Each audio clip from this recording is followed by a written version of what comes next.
Ya, oke guys. Assalamualaikum. Balik lagi dengan Jaki hari ini tanggal 27 Juni ya guys. Pukul 13:50. Gua mau bahas saham yang dari periode 1 Juli sampai tanggal 5 Juli ini punya potensi dividen yield yang menarik.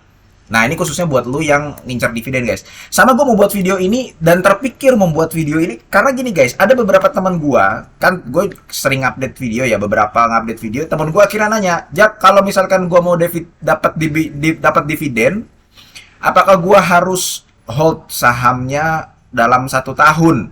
Gue bilang enggak. Yang penting lu beli di kumdetnya atau lu memiliki sahamnya pada saat tanggal kumdetnya. Jadi kalau misalkan lu mau beli saham ternyata mau dapat dividen, ternyata sahamnya itu kumdet tanggal 4 Juli. Nah, berarti lu harus punya sahamnya di tanggal 4 Juli. Entah lu udah hold sebelum tanggal 4 atau lu beli pada saat tanggal 4 di jam 2. Ya, yang penting lu punya sampai tutup pasar. Sampai tutup perdagangan di jam 4 sore. Gitu ya. Jadi nggak perlu ngehold 1 tahun. Nah, gue mau bahas tanggal 1 sampai 5 Juli itu ada beberapa saham yang menarik. Yang pertama SMSM ya, dia membagikan dividen 40 per lembar. Harga saham saat ini ketika video ini dibuat ya guys itu 1875. Artinya yieldnya itu sekitar 2%. Tapi jangan salah, SMSM adalah perusahaan yang dalam 1 tahun dia membagikan 4 kali dividen. Nah, lu kalau mau dapat dividennya ya lu harus punya sahamnya di tanggal 1 Juli ya. Kemudian Panin Sekuritas ini juga gede, dividen yieldnya bisa sampai 9%. Karena dividen per share-nya itu adalah 180 yang mana harga sahamnya itu ada di angka 1800-an. Maka dia mendekati 10% dan ini gede banget. Dalam 1 tahun dia biasanya membagikan 1 kali dividen. Lalu juga kalau misalkan mau punya nih ini sampai tanggal 1 Juli ya, kumdetnya di tanggal 1 Juli semua. GPRA ini perusahaan properti. Dia nggak belum tentu dia membagikan ke depannya ya. Ke depannya belum tentu dia membagikan dividen payout ratio sebesar ini. Dan belum tentu membagikan dividen yield sebesar ini.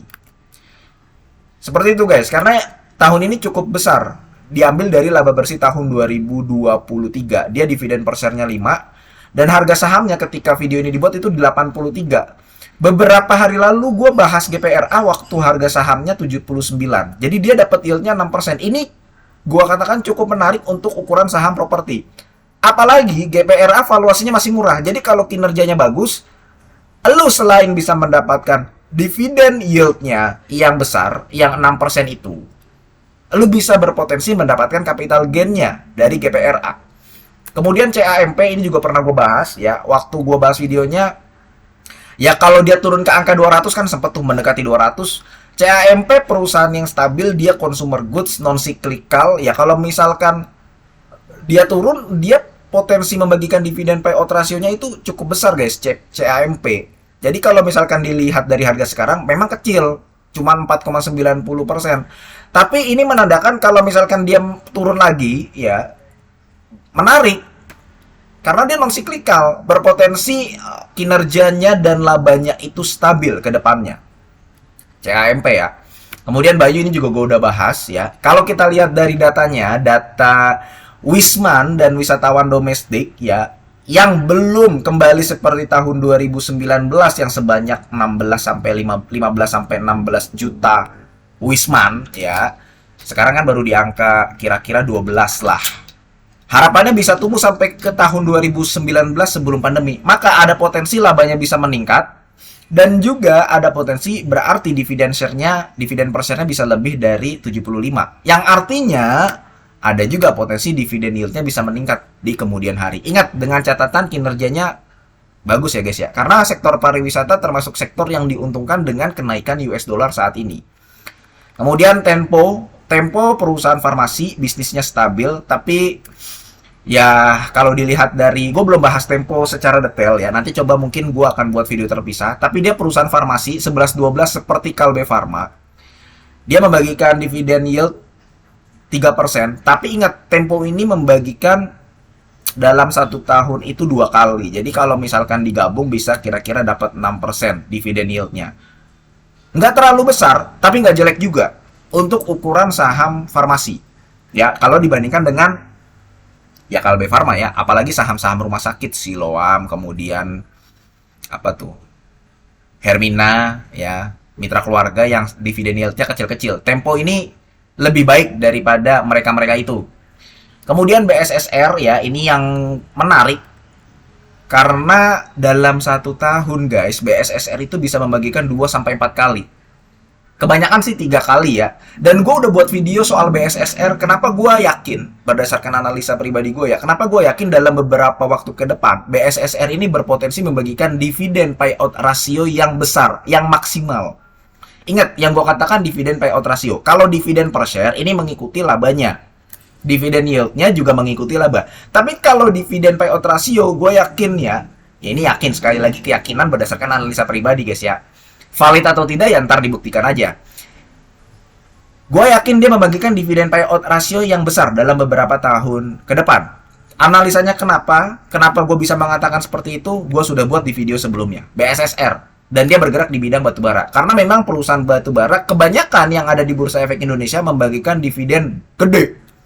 Kemudian CLPI. Nah, CLPI ini salah satu saham yang paling gue suka di antara 8 saham ini. Kenapa? Dia membagikan dividen yield 10%, dan dia berpotensi juga konsisten dalam beberapa tahun ke depan membagikan dividen yield 10%. Kalau dilihat dari industrinya. Cuman minusnya, ya dia kan salah satunya jualan tinta juga, kemudian material dasar, ya tinta-tinta kemasan ya, buat kemasan-kemasan. Minusnya ini perusahaan nggak melakukan ekspansi yang wah, sehingga nggak terlalu bertumbuh untuk laba dan pendapatannya.